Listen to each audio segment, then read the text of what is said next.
Hi guys, welcome back to my book channel. I'm Hannah if you're new here, hi, or if you've found my channel through my bookstagram, hi. So basically recently I bought a few books from being influenced by bookstagram. Obviously that's the title of this video. So I'm going to do a book haul and just show you guys the books that I've picked up recently. I feel like my pace of reading has got a lot quicker. I read, the last book I read was The Guest List, and I am going to do a book review on this as well. But the book I'm currently reading is The Flat Share by Beth O'Leary. I'm loving it because recently all I've been reading is crime and thriller books and I just wanted to change it up a bit. So anyway, the books that I bought recently because of bookstagram are all here, so let's get into them. So the first book I picked up is called Lockdown by Peter May. I've seen this one everywhere, and also I just think it's amazing that this book was sent to his publishers before COVID was a thing, and they basically said no, that realistically would never happen. And then COVID happened and they were like, yeah, let's publish this book. I've not actually read any of it, my bookmark is just in here for some reason. But this is called Lockdown and it's by Peter May. It's the crime thriller that predicted a world in quarantine, and the blurb says, a city in quarantine, London, the epicenter of a global pandemic, is a city in lockdown. Violence and civil disorder simmer. Martial law has been imposed. A deadly virus has already claimed thousands of victims. Health and emergency services are overwhelmed. A murdered child at a building site for a temporary hospital. Construction workers find a bag containing bones of a murdered child. A remorseless killer has been unleashed on the city. His mission to take all measures necessary to prevent the bones from being identified. A powerful conspiracy. D.I. Jack McNeil, counting down the hours on his final day with the Met, is sent to investigate. His career is in ruins, his marriage is over, his own family touched by the virus. Sinister forces are tracking every move, prepared to kill, again to conceal the truth, which will stop him first, the virus or the killers. Wow. This is, I'm waiting a while till I read this because obviously with the situation of the world and even just that blurb is very, very intense and very overwhelming considering that, you know, this is actually happening to the world. Luckily I live somewhere where the virus is very low, so hopefully we don't get on local lockdown. That's what they're doing in the UK now, like certain cities and areas are on local lockdown, like Manchester and places like that. So anyway, if you are intrigued by this, it was like £4, so I probably will read it by the end of the year, we shall see. The next book I picked up was The Switch by Beth O'Leary. Again, this was only £4, which, you know, amazed me because, but also it got really dirty in tracking. I don't know if you can see there's like a stain on the book. Luckily it's not too damaged, but like I think it's just ink from the other books, but I don't know. This is The Switch by Beth O'Leary.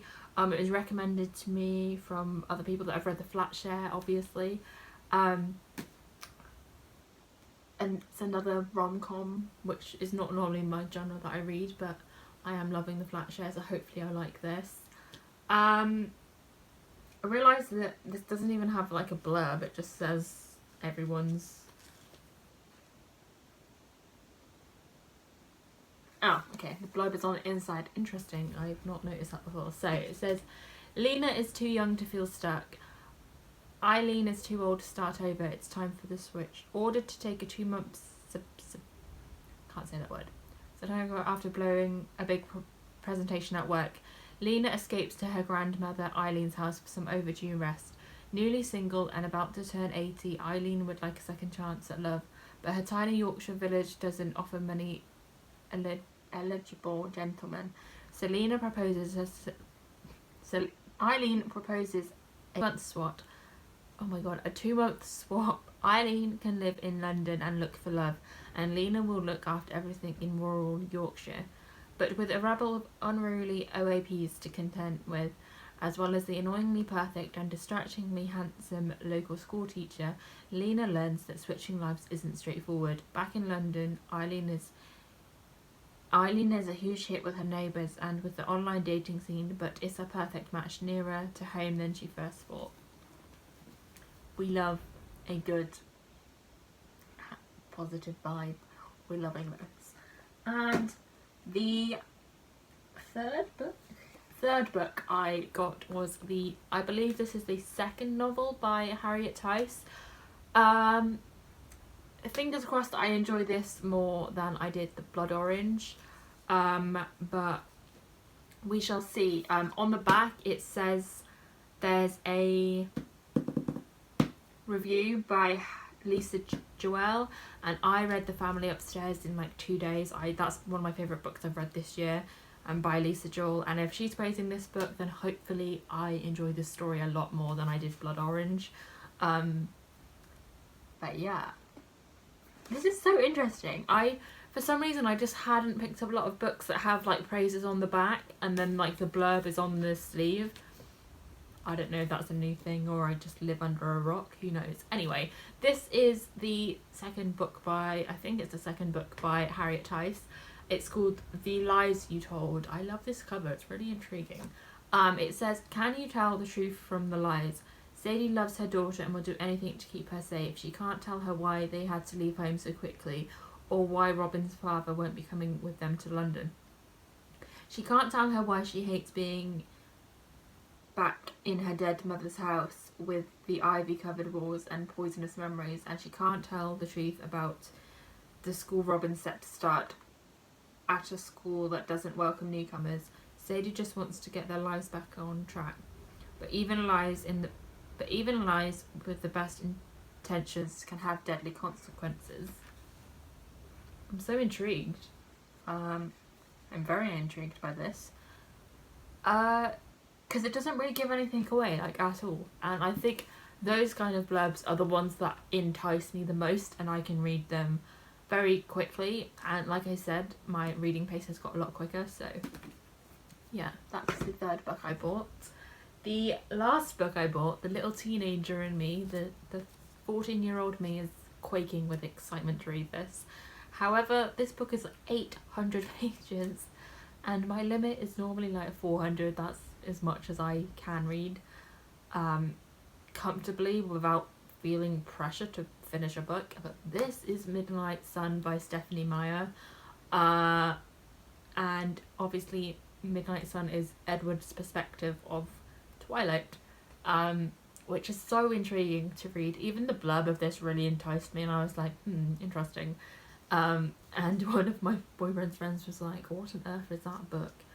So they were doing a FaceTime, they're like, what on earth is this book? And I was like, don't mind me, I'm just unboxing all my books. And they were like, okay. And I was like, the teenager in me is just loving life right now. Like, I feel like going back in time. So the blurb of this, obviously we all know it's Edward's perspective, so it says, I'll read it to you as soon as I've read the other blurbs.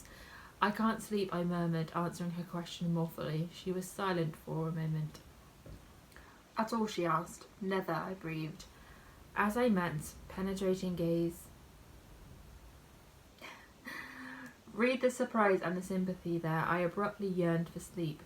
Not for oblivion, as I had before, not to escape boredom, but because I wanted to dream. Maybe if I could be unconscious, if I could dream, I could live for a few hours in a world where she and I could be together. She dreamed of me, I wanted to dream of her. She stared back at me, her expression full of wonder. I had to look away. I could not dream of her. She should not dream of me. I am so excited to read this, but also I know it's going to take me a while, so I think I'm going to maybe read it in September, I think, because I've not really got much of a TBR. But yeah, so those are all the books that I have bought because of Bookstagram. And then yeah, so anyway, if you enjoyed this book haul, give it a thumbs up, subscribe if you enjoyed it, and I shall see you guys in my next video. Thank you for watching. Bye.